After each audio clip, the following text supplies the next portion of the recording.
Hi, I'm Amanda Heaton, marriage and family therapist at Therapy Utah, and today I'm going to teach you a magic trick, how to connect during conflict.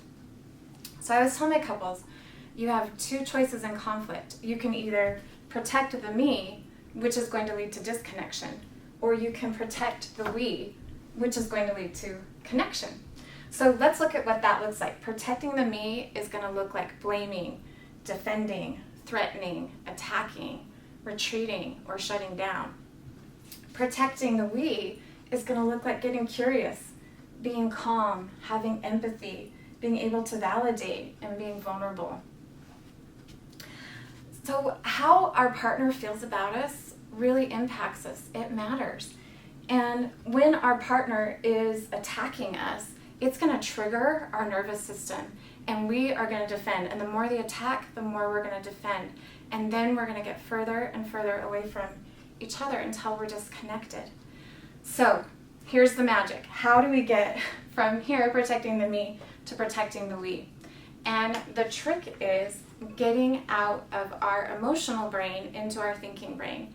And that happens by doing what I like to call a timeout. There's 5 rules for taking a timeout.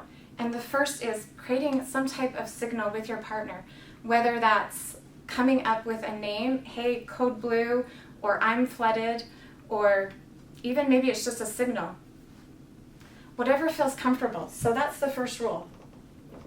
Having a signal that you need a break. And again, this is about you recognizing that your system is triggered and you need to calm that down so that you can get into the protecting the we. So the second thing is it's non-negotiable. That means it's not up for discussion. If you realize that you're triggered, it's not a discussion of whether or not you're going to stop the conversation. It's a hard stop. We're ending it. You've given your partner the signal. And the third rule is that it needs to be between 20 minutes to 24 hours. Because research shows that's how much time our system needs to be able to regulate and to calm down again. The fourth rule, and this one is probably the most important, is to say a time that you will be back. So don't just leave your partner hanging. Tell them that you'll be back in 20 minutes or 2 hours and reevaluate how you're feeling in that time so that you can come back in a calm and regulated way.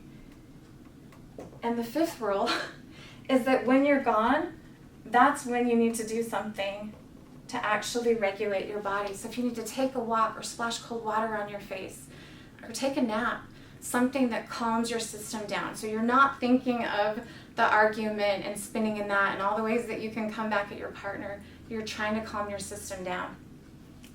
So when you can do that, then you can come back here. And when your body is in that regulated state, you have access to that thinking brain. And then you can understand that all of these behaviors are really not about you. They're about your partner who's hurting. And, when they say something like, you never come home on time, like you don't care about me, you're selfish, we can feel that attack if we're dysregulated. But if we understand that these reactive behaviors are coming because our partner is really hurting, then we can respond in a way that understands that when they're attacking us saying that we're selfish, that underneath of that, they're really hurting and just wanting to know if they matter or if we care about them. And then we can respond with curiosity and get to know what's happening for them. We can start to move towards empathy for them so that when our partner reaches for us, we're there to provide comfort. And that's the magic, and that's what leads to connection.